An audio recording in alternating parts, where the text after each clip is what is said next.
선생님이랑 같이 이제 선생님 책 얘기도 하고 이런저런 토크를 할 건데요. 선생님께 먼저 박수. 네, 안녕하세요. 하지원입니다. 반갑습니다. 오늘은 어떤 책 얘기를 나눠보실 건지 선생님께서 직접 책 소개를 해주시면 좋을 것 같아요. 예, 제 책이 한 여러 권 있지만 그중에서 가장 최근 책, 고민이 고민입니다. 라는 책을 가지고 여러분들 갖는 고민이라는 것을 어떻게 좀 잘 다룰 수 있을까.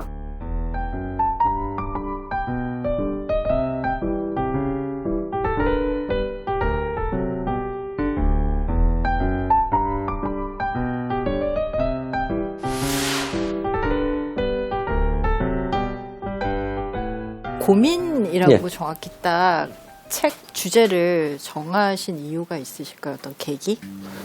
제가 하는 일 자체는 어떻게 보면 남의 고민 듣는 얘기, 고민을 같이 풀어가는 일인 것 같아요.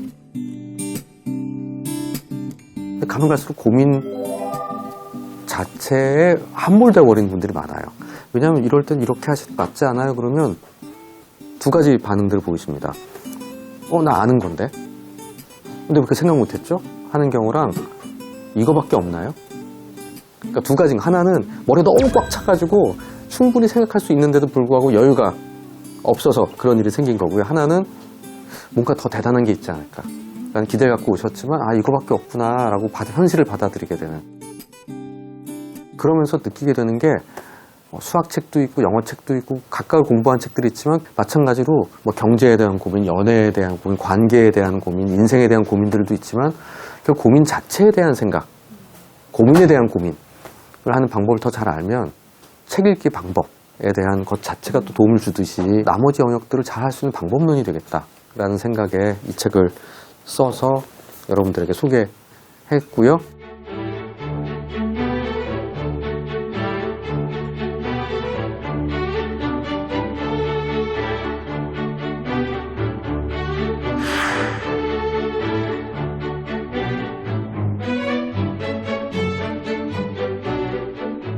책에서 특별히 좀 애정이 가는 부분이나 이런 구절은 좀 이렇게 독자분들이랑 같이 공유하면 좋겠다 싶은 구절이 구절이요? 있을 것 같아요. 결국은 고민을 잘하는 사람이 어떤 사람일까?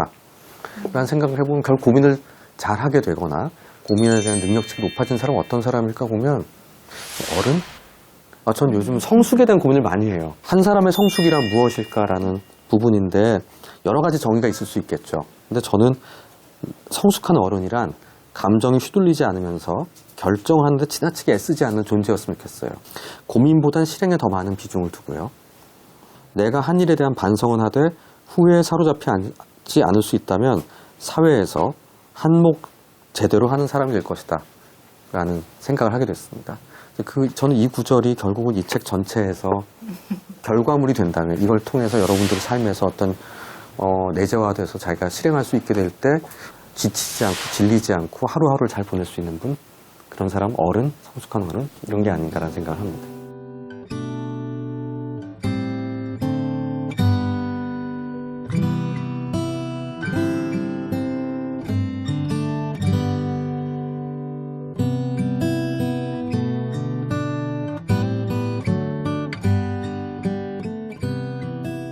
여러분들 이제 책 읽고 나서 책에서 궁금하셨던 점이라던가 아니면 평소에 좀 고민, 이제 질문을 좀 받아보도록 할 텐데 어떤 분이 질문 열어주실까요?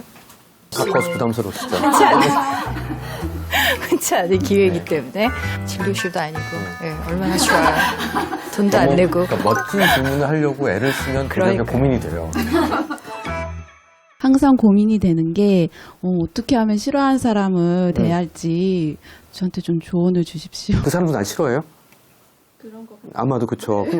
그러면 안 맞는 사람이잖아요. 10명에 1명꼴로는 무조건 있는 것 같고요. 그냥 그런 사람이 있구나라고 생각을 하고 그냥 저는 1대 2대 7의 법칙이라고 그냥 외우자라고 얘기할 때가 있는데요. 2명은 나랑 되게 잘 지내는 사람이 있고요. 하나보다 둘은 그래도 나랑 친한 이 두 사람은 잘 지내고요. 그럼 7명은요 물어보면 7명은 나한테 관심이 없어요. 한 명을 어떻게든 날 좋아하게 해서 모두가 다 행복하게 지내야지. 그건 되게 부질없는 욕심 같아요. 그것보다는 나머지 2명하고 행복한 편한 조직 생활을 하면서 그래야지 이 한 명이 나랑 내가 싫거나 그도 나를 싫어하는 안 맞는 한 사람 날 공격할 때 이 2명이 날 막아주는 것 같아요. 즉 2명은 내가 없을 때도 잘해줘야 되고요. 그 7명한테는 내가 좀 여유가 있을 때 그들의 부탁들을 조금씩 들어주는. 그게 내 평판을 만들거든요. 내가 어려움에 처했을 때 그 7명이 내 편을 들어줘요. 2명이 적극적으로 막아줄 때. 1명을 고립시킬 수 있어요. 좀 분명하지만 그냥 얼추 그렇게 외워서 지내면 좀 든든합니다. 그래서 2명을 찾는 게 찾고 그들을 유지하려고 노력하는 에너지가 1명을 어떻게든 바꾸는 에너지보다는 훨씬 쉽고 가능하고 괜찮은 방법이 아닐까 생각이 들어요. 다른 분 또 질문하실 분 계실까요? 고민이 항상 많은데 이제 고민 중에서도 좋은 고민이 있고 나쁜 고민이 있잖아요. 어떻게 하면 좋은 생각, 좋은 고민을 할 수 있는지 궁금합니다. 좋은 생각만 하고 싶다는 생각이 들지만 그건 참 어려운 일이라는 생각이 들어요. 인간은 위험을 피하는 걸 우선하도록 돼 있어요. 우리 뇌는. 좋은 것보다는 항상 나쁜 거를 피하는 거에 먼저야. 그래서 그걸 먼저 생각하게 돼 있고요. 그 다음에 좋은 거는 나중에 해도 돼 라고 생각합니다. 좋은 고민은 어떤 식이냐면 행복 심리학 하시는 선생님들이 말하는 게 큰 거 하나보단 작은 걸 여러 번 경험하라고 그러거든요. 오늘 여기 와서 질문도 했어. 오늘 집에 가는 길에 떡볶이도 먹었어. 그러니까 오늘 하루는 하나 이만한 게 있었어 보다는 짧지만 많이 만드는 게 큰 고민, 큰 불편한 고민들을 막아주는 힘이 되지 않을까 싶어요. 선생님 말씀이 맞는 게 왜 선풀을 100개를 봐도 정말 그럼요. 찬란한 악플 하나 보면 정말 와 이거 내가 잘못 썼나 내 작품이 정말 이렇게 문제였던가 이러면서 그걸 안 봐야 되는데 그렇게 보게 되는지 모르겠어요. 보여요. 이렇게 그게 참 우리 뇌 구조 이게 내 탓이 아니라고요. 내 성격 탓이 아니라 우리 뇌가 선생님 말씀하신 것처럼 그런 것을 더 빨리 즉각적으로 반응하게 만들어졌기 때문에 그러니까 어쩔 수 없는 부분인 것 같기도 해요. 결혼할 배우자를 만나려고 생각을 할 때 결국에는 비슷한 사람과 만나야지 결국엔 잘 살 수 있지 않나? 이런 생각이 계속 드는 거예요. 고민이라기보다는 선생님 생각은 어떠신지 아, 예. 궁금해요. 그러니까 네. 비슷한 잘 맞으세요? 성향. 사모님이랑? 그러니까 비슷한 성향 있을지 얼마나- 궁금해요. 그 얘기를 너무 잘 다루고 있는 영화가 요르고스 란티모스 감독의 더 랍스터라는 영화가 있었죠. 거기선 모두가 결혼해서 살아야 되는데 파트너가 없으면은 섬에 가둬놓고 45일 동안 호텔에 가둬놓고 커플이 안 되면 동물로 변해버릴 수밖에 없는. 근데 이 주인공은 랍스터가 되겠다고 얘기하고 거길 벗어나면 솔로 지옥으로 솔로들만 사는 숲에 가는데 그 솔로들만 사는 숲은 또 연애하면 절대 안 돼. 뭐 이런 얘기거든요.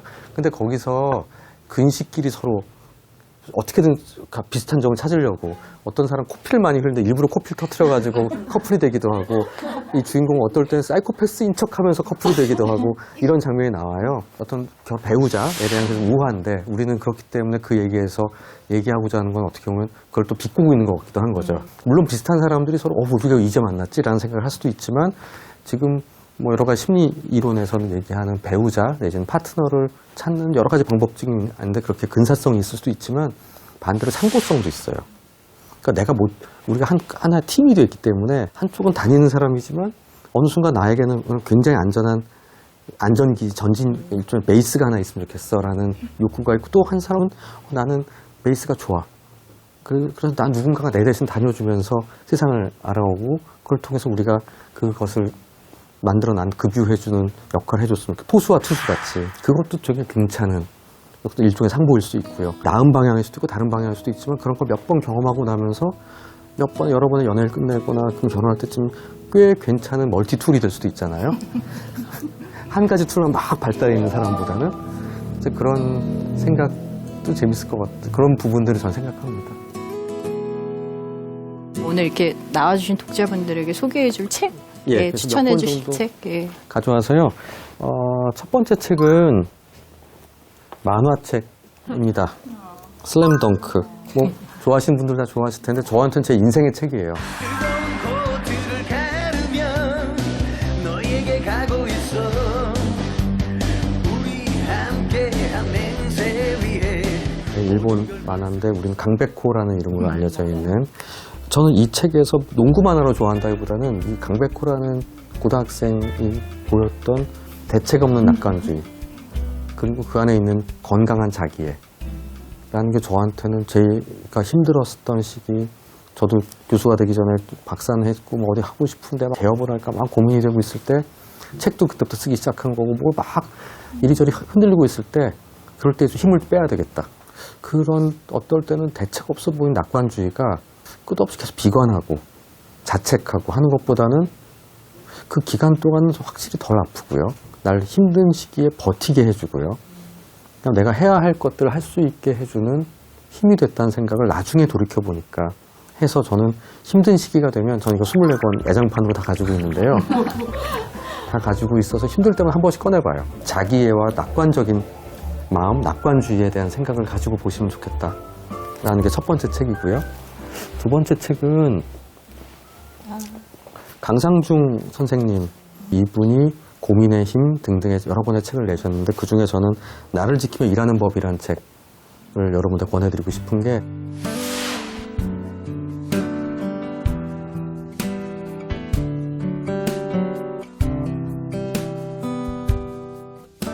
우리 사회가 되게 유동적이고요. 이제 고정적이지 않고요. 계획한 대로 살 수 없고요. 미래라는 거는 예측할 수 없고요.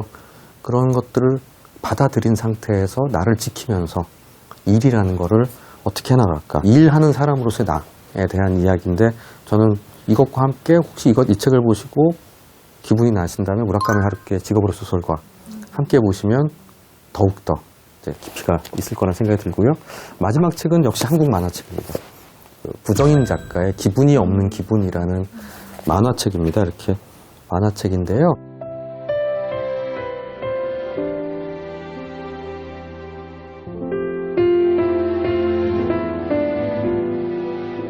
의절하고 지내던 아버지가 아버지 사망 소식을 들으면 시작이 돼요. 그래서 정신없이 언니랑 같이 아버지 장례를 치른 다음부터 심한 우울증이 옵니다. 아버지는 정말 대책 없던 사람이었고요.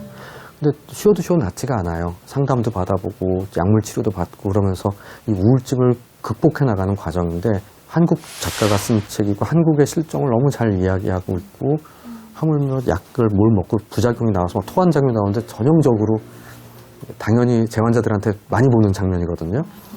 근데 그 과정을 너무 지나치게 심리에 대한 얘기만 하는 것도 아니고 자기를 트라우마타이즈하고 있지도 않고요.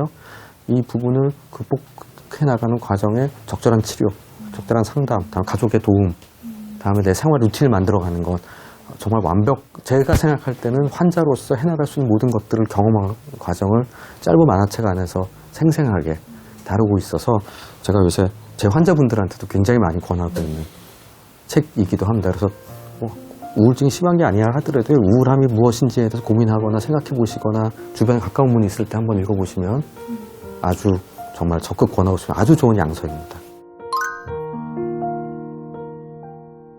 직접 이렇게 독자분들 만나 뵙고 이렇게 얘기해보고 하니까 선생님 기분은 어떠세요? 당연히 아주 좋고요. 특히 오늘 이렇게 동네 책방에서 막 넓은 데서 만나는 게 아니고요. 아니 그런 뭐 서점이나 큰 대형 서점이라든지 뭐 강의실 같은 데가 아닌 이런 곳에서 옹기종기 이런저런 얘기를 하듯이 여러분들과 만나서 굉장히 좋았고 또 좋은 책들을 소개시켜 드릴 수 있어서 도움 또 이런저런 우리 삶에서 생각해 볼 것들을 여러분들과 함께 이야기해 볼 수 있어서 굉장히 기쁜 시간이었습니다.